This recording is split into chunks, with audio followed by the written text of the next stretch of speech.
Hej, jeg vil i denne video ganske kort introducere Clio Online, et online undervisningssystem, som gør det meget lettere at differentiere i fagene. Fagene introducerer vil være engelsk og historie. I det her tilfælde vil det blive engelsk, jeg kort introducerer, men det er bygget fuldstændig ens op i forhold til portalen og alle fagene. Det der ligger i det er, at alle teksterne, der ligger inde på Clio Online, kan læses op, og man kan vælge 2 sværhedsgrader. Så man har muligheden for selv inden for det givet emne at vælge sværhedsgraden og få dem læst op. Platformen har også nogle interaktive læseguides, der arbejder med læserens forforståelse, elevernes forforståelse, hvor man starter med, inden man arbejder med et tema eller en tekst, og arbejder med forforståelsen. Endvidere så har den også, i forhold til den nye skolereform, arbejder portalen også med klare læringsmål, så for hver gang man arbejder med en tekst eller et tema, er der læringsmål, som eleverne skal arbejde med. Og endvidere så er der også forslag til, hvordan man kan evaluere på, om man har nået de her læringsmål. Så alt i alt en ganske god hjemmeside at arbejde ud fra. Men jeg prøver at vise, at jeg går ind online her og skriver clioonline.dk. Og så kommer jeg ind, og den skal man bruge sit Unilogin for at komme ind. Så jeg prøver at logge ind heroppe i højre side. Og bruger mit Unilogin. Og den vil jo være forskellig, om man er lærer eller elev, eller forældre for den sags skyld.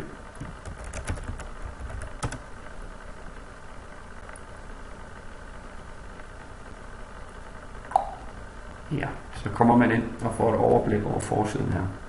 I kan se, at jeg logger ind som Rudi Frost Nielsen, det vil sige som lærer. Men det ser faktisk fuldstændig sådan her ud også, om det er en elev, der logger ind. Så kan man vælge de forskellige fag hernede, og i det her tilfælde så tager vi lige udgangspunkt i engelskfaget 4. til 6. klassetrin. Ja. Så kommer man ind, og man kan se, hvad jeg har arbejdet med for nyligt. Der er 4 bjælker her. Den ene, den hedder forløb. Der kan man simpelthen se, hvilke forløb, der ligger herinde, og hvilke årsplaner. Og det vil være den, som eleverne skal bruge til at finde frem til de opgaver, de nu bliver stillet. Der er også emner, så det er også delt op i emner i forhold til nye forenklede fællesmål. Der er sprog, der er kultur, der er genre, og der er overordnede emner. Så ligger der en masse aktiviteter herinde, og dem ligger der mange af herinde, og jeg har endnu ikke fået helt overblik over dem. Men herude i højre bjælke, der kan man se, at for eksempel den her, der arbejder med elevernes ordforråd. Den her, der er det noget med mundtligheden at gøre, altså få det verbale sprog frem. Så er der en med grammatik. Så er der en med bevægelse, for at opnå bevægelse i timerne. Der er en omkring, hvor man har en ganske almindelig læseforståelse, og noget omkring musik. Og ressourcer, det er faktisk tilgår mest til eleven, fordi der er nogle muligheder herinde. Eleven kan arbejde med de forskellige tekster med, hvordan man laver notater og hvordan man brainstormer. Der er også IT-værktøjskassen, som er links til forskellige hjemmesider, som man kan arbejde videre med, hvis man for eksempel har arbejdet med grammatik. Og så er der forskellige strategier i forhold til mundtlige og læsestrategier. Det vil jeg ikke vise nu, det vil tage alt for lang tid, men det vil jeg vise, når vi kommer senere hen. Som udgangspunkt, så er det vigtigst faktisk, at eleven har styr på forløbene og det, der hedder årsplaner. Den kan man også som forældre gå ind og se. Fordi jeg vil følge årsplanen, der er gældende for 6. klasse. Og der kan man se hele årsplanen i forhold til, hvilke tanker, der er gjort sig med engelskfaget og nye forenklede fællesmål. Jeg prøver at gå lidt ned, scroller ned her, så man kan se. Og der kan man se, at i august, der starter vi med det, der hedder American Summer Camp. Og ganske kort beskrivelse af, hvad forløbet har fokus på, skriftlighed og mundtlighed, og de traditioner ligger i amerikanske sommercamps. Jeg prøver på at klikke på den, den er sat til 9 lektioner. Så er der altid en beskrivelse af selve forløbet, som kommer her. Man fortæller os lidt om, hvad forløbet indegår. Herude i højre side, der kan man vælge 2 forskellige tekster. Typer. Den almindelige og den lidt mere markerede. Det er alt efter ens temperament. Lydteksten her, jamen så kan man simpelthen få læst teksten op, hvis man har lyst til det. Og her er det læsehastighed, og her har man mulighed for og lave notater i forhold til de forskellige tekster, man har, hvis man markerer dem. Jeg vil gerne prøve at læse det her op, så jeg prøver at trykke på play. Eleverne arbejder med en traditionsrig sommeraktivitet for børn i USA at tale. Ja. Og her kan man vælge hastigheden. Der er 3 hastigheder, så det vælger man helt selv, hvad man har lyst til. Jeg prøver at gå lidt længere ned, fordi forløbet bliver introduceret for os hernede. Her er læringsmålene, som både lærer og eleven kan se. Der er ikke noget fordækt der. Så der fortæller man, hvad man har fokus på i forhold til den tekst, man skal arbejde med her. Der kommer nogle problemstillinger. Ja. Hvad eleverne skal forholde sig til før, under og efter forløbet. Og dem vil vi jo arbejde med løbende i undervisningen. Så kommer der noget, der er rigtig godt, og det er trin for trin, fordi så kan eleverne simpelthen gå ind og se, hvordan er det, vi arbejder med den tekst her.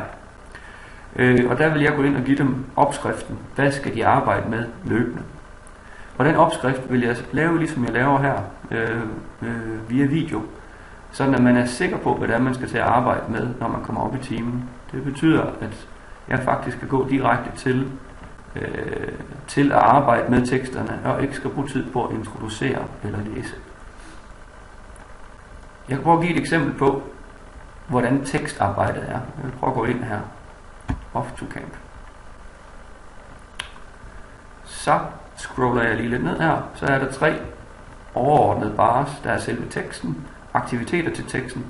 Og synes man, at man gerne vil læse mere, eller vil arbejde med yderligere opgaver, så ligger der inspirationsmateriale herovre. Notaten, så kan man altid, notathæftet herovre, kan man altid lave et notat til sin tekst. Og der kan man skrive, når man har markeret, tilføje muligt. Og så skriver man bare, det var en svær tekst, for eksempel. Det kommer vi til at arbejde meget mere med, men i starten er det faktisk det vigtigste, det er selve tekstdelen, som eleverne kommer til at arbejde med. Igen, lige for at give et eksempel på, hvordan det lyder for eksempel på engelsk, så beder vi den lige om at læse højt. Off to camp. Of Blythe Anderson, Austrop. When school ends each summer, it is time for camp. Many American kids go to camp. But what is it all about? Find out here. 3 months vacation. Og vi pauser den lige. Jeg tror, jeg har fattet, hvordan det foregår. Herude er der også mulighed for at vælge en svær eller en let. Så det vil altså sige, at man har mulighed for at differentiere her. Og det skal man selv lidt i samarbejde med mig, når jeg lærer eleverne lidt bedre at kende, vurdere, om det er den lette eller den svære. Uanset om det er den lette eller svære, man vælger, så kommer man altid igennem læringsmål, og man får arbejde med de hovedproblemstillinger, som er. Så det er ikke noget problem, hvis man synes, at man ikke vil vælge den lette frem for den svære. Hatten her, det er alle opgaverne, og vælger man den, så kommer opgaverne løbende ind i teksten.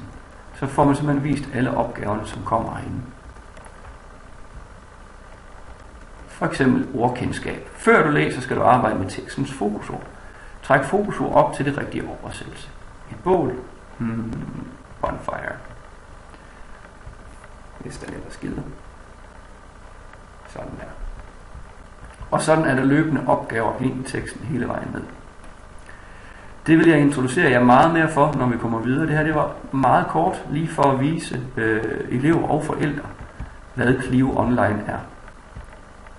Tak.